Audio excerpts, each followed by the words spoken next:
Sayın Başkan, çok değerli Galatasaraylı hanımefendiler, çok değerli Galatasaraylı beyefendiler, sevgili abilerim, çok değerli kardeşlerim.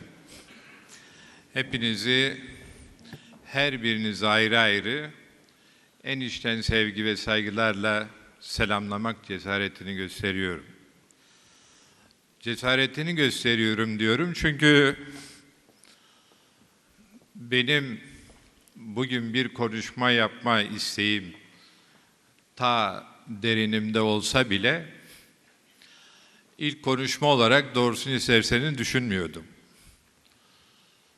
Burada konuşulanlardan edineceğim bazı izlenimler sonunda belki duygularımı ifade etmek üzere mali konuların analizinden çok, çünkü onları hakkıyla yapabilecek olan ve sizleri doğru karar vermeye yönlendirecek olan çok değerli arkadaşlar olduğumuzu biliyorum. İçimizde çok iyi maliyeciler var. Ama zannediyorum biraz da konuşmam istendi çünkü Galatasaray'da özellikle bugün sportif başarısızlığın getirmiş olduğu bu noktada gerçekten hepimiz üzüntülüyüz ve iki manada, bir tanesi milyonlarca taraftarı olan bir kulübün bugün sportif açıdan içinde düştüğü durum gerçekten de içler acısıdır.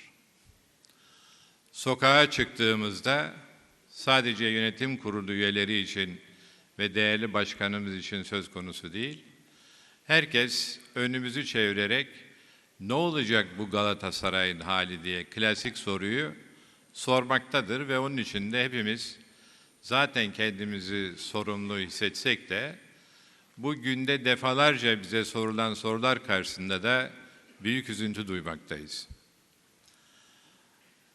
Tahmin ediyorum konuşma isteğimin altında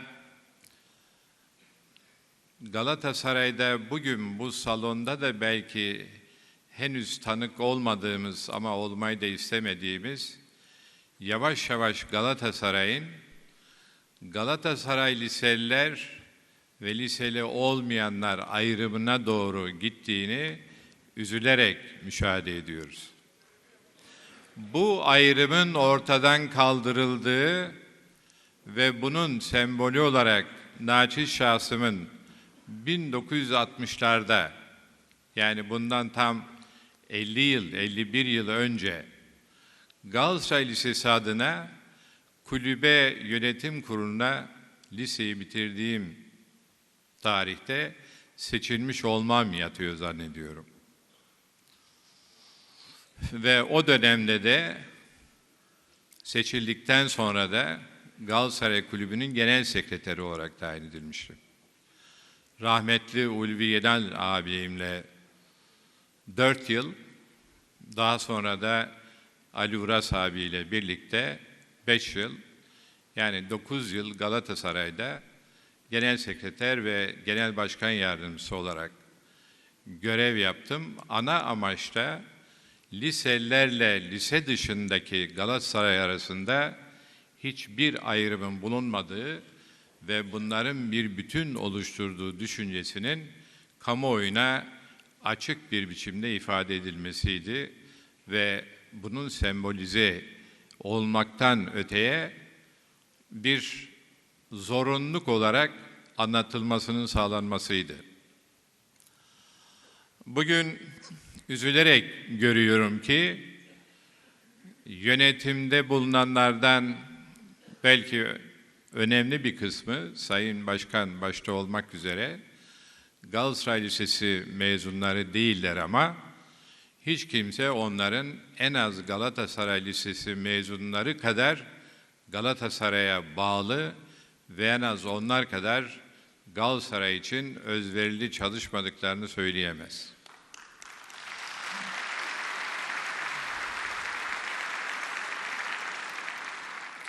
Galatasaray'ın önemli başarılara imza attıkları dönemler tabii ki Galatasaray Lisesi mezunlarının başta kuruluşu olmak üzere, tabii ki Galatasaray Liseliler bu kulübü kuranlardır, yaratanlardır, bugüne getirenlerdir. Ama kabul etmek lazım ki Galatasaray'ın kazandığı önemli başarıların altında yatanlar, UEFA Şampiyonuz Kupası'nı kazandılar ya da birçok şampiyonlukları kazandıranlar, Galatasaraylılara ülke çapında ve ülke dışında tüm İslam dünyasını ayağa kaldırıp, dünyanın neresine giderseniz gidin, Avrupa şampiyonu olduğu için Galatasaray'ın mutluluğunu kendi mutlulukları olarak kabul eden, Endonezya'dan tutun Sudan'a kadar giden bir kuşakta Galatasaraylı olmanın onurunu yaşatanlar, Galatasaray mezunu olmayan başkanlardır.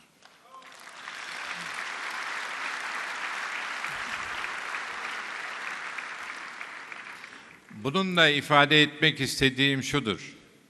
Neden acaba Galatasaray mezunu olmayanlar da bu kulübün başkanları olarak en az bir Galatasaray mezunu kadar hüzünlendiler ya da sevilen bildiler, o başarıların içerisinde oldular? Ve bunun bugün hiçbir anlamı yok mudur? Yani Galatasaraylılar böyle bir yol ayrımına doğru giderken akıllarını önlerine koymayacak insanlar mıdır? Ben aslında belki bu anlamda bir iki kelime etmek isterim. Sevgili Galatasaraylılar, Galatasaray Lisesi'ni bu ülkenin ve layık Türkiye Cumhuriyeti'nin tüm mazlum milletlere örnek olarak sömürgeciliği yıkan, emperyalizmi kendi sınırlarına çekilmeye zorlayan o büyük istiklal mücadelesini başlatan, Galatasaray Lisesi'nin duvarlarında bugün çakılı olan, yazılı olan Galatasaraylı öğrencilerin şehadeti olmasaydı Çanakkale'de ve İstiklal Savaşı'nda, bugünkü Türkiye Cumhuriyeti belki de kurulamazdı.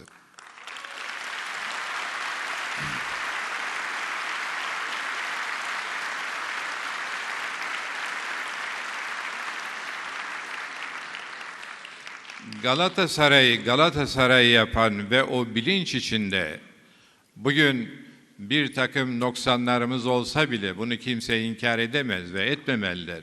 Sayın Başkan, siz de etmeyiniz. Yani burada Galatasaray'ın artık sportif alanda yerde süründüğünü kabul etmek zorundayız. Bundan da gerekli dersleri ve sonuçları Galatasaray camiası çıkartabilecek olgunluğa ve demokratik terbiyeye sahiptir. Ama şunu söylemek istiyorum. Galatasaray'ı bütün bu değerler sistemiyle Galatasaray yapan, herkesin saygısını kazanan, yalnız Türk toplumunda değil, tüm dünyada, tüm İslam aleminde saygısını kazanan ve onlara gururlarını yaşatan bir Galatasaray oldu ise, bunun nedeni Kartezyen düşünceyi Galatasaray'ın benimsemiş olması ve eğitim hayatının temeline koymuş olmasındandır. Galatasaray akılcıdır. Duygusal değildir demek istemiyorum. Çünkü bendenize 50. yıl konuşmasını yaparken Galatasaraylık ruhu nedir dedikleri zaman epeyce düşünmüştüm. Bir cevap vermem gerekiyordu. Akılla sevginin bütünleşmesidir demiştim.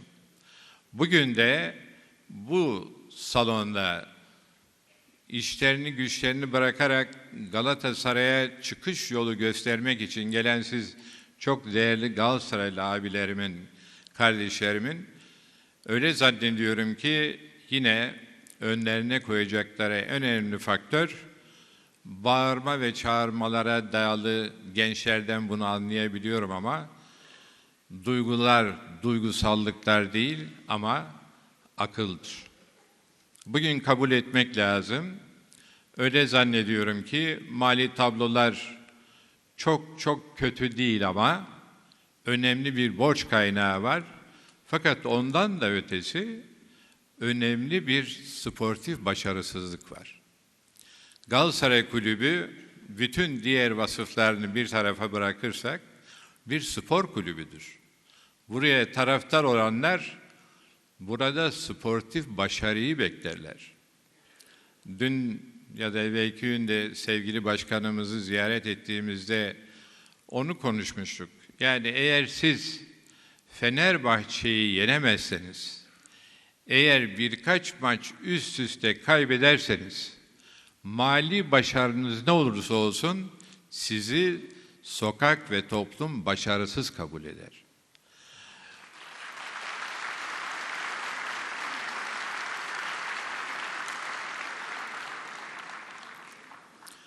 O imajın silinebilmesi için de eğer yönetim kurulunun demokratik usullere uygun bir biçimde seçimlere gitmesi gerekiyorsa, çok sevgili başkan, bu demokratik seçimi bir şantaj kelimesiyle lütfen tanımlamayın.